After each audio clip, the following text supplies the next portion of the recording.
सध्या राज्याच्या मुख्यमंत्रीपदी कोण विराजमान होणार याचीच उत्सुकता सर्वांना लागलेली आहे। सध्या ठाकरे गटाचे 5 आमदार आमच्या संपर्कात आहे। शिंदे सेनेचे उदय सामंत यांनी एक मोठा गौप्यस्फोट केलेला आहे, त्यामुळे या गौप्यस्फोटामुळे राज्याच्या राजकारणात एकच खळबळ उडालेली आहे।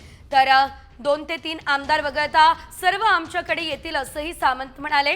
तर ठाकरे गटाचे आमदार रात्रीपासूनच संपर्कात असल्याचं सामंत यांनी म्हटलेलं आहे। तर महाविकास आघाडीला अतिशय मोठा धक्का हा कालच्या निकालानं दिलेला आहे, त्यानंतर फुटीची शक्यता व्यक्त केली जाते।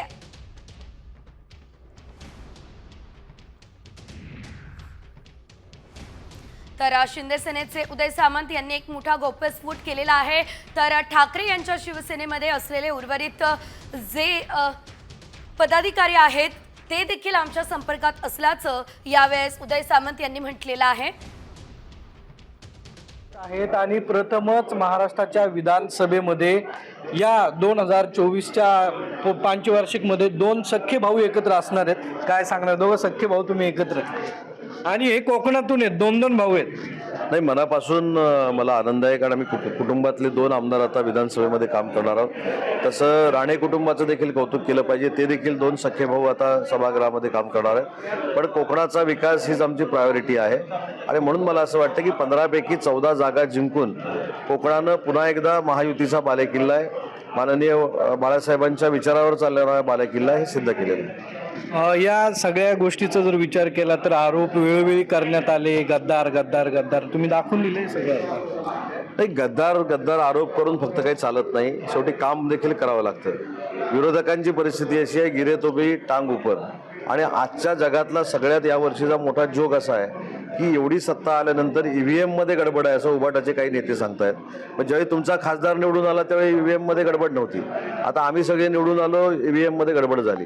हे उरल्या सुरल्या लोकांना ताकद देण्याचा हा राजकीय प्रकार आहे, परंतु जे स्वतःचा विरोधी पक्षनेता बनवू शकत नाही एवढंच जनतेनं नाकारलंय, तरी सारखे सारखे आम्हाला सल्ला देऊ नये, स्वतःचं आत्मचिंतन करावं, नाही तर उरले सुरलेले देखील शिंदे साहेबांबरोबर येतील। काय वाटतं, काही संपर्कात आहेत? 100% येतील। कालपासूनच ही प्रक्रिया सुरू झालेली आहे, निकाल लागल्यानंतर ही प्रक्रिया सुरू झालेली आहे। म्हणून सांगितलं की जास्त जेवढं बोलाल तेवढे शिंदे साहेबांना ताकद मिळेल। तर थोडे दिवस तरी काहीतरी 20-21 जे आले ते तुमच्याकडे राहू देत, आता सगळेच्या सगळे इकडे येण्याच्या मार्गावर आहेत। किती लोक संपर्कात आलेत, कोणी कोणी संपर्क केला, म्हणजे अंदाजे किती लोक? मला असं वाटतं की काल रात्रीपासूनच काही शिंदे साहेबांच्या संपर्कामध्ये आहेत, त्याच्यामुळे तो आकडा सांगणं योग्य नाही, परंतु 1-2-3 सोडून बाकी कदाचित सगळे संपर्कामध्ये साहेबांच्या असतील। कालपासून संपर्कामध्ये यायला सुरुवात झालेली आहे, आणि मोठा स्पॅन आहे 5 वर्षाचा। नाही, तुम्ही संकट मोचक आहात शिवसेनेचे, त्यामुळे तुम्हाला जास्त माहिती आहे। किती अंदाजे आमदार परत येण्याच्या तयारी? मी सांगितलं ना तुम्हाला, काही आमदार हे काल रात्रीपासूनच माननीय एकनाथ शिंदे साहेबांच्या संपर्कामध्ये आहेत।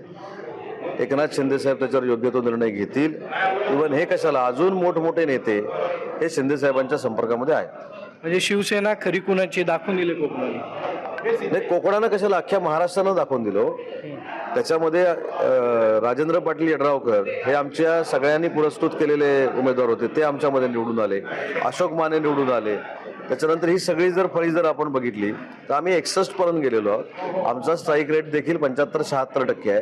त्याच्यामुळे शिंदे साहेबांनी जो धनुष्यबाण काँग्रेसच्या खांद्याचा होता तो काढून आणला, त्याच्यामुळे वंदनीय बाळासाहेबांचा वारसा पुढे नेणारे हे एकनाथ शिंदे साहेब आहे, ते महाराष्ट्रानं पुराव्यानिशी सिद्ध करून दाखवलेलं आहे। पण 2 भाऊ एका आपल्यासोबत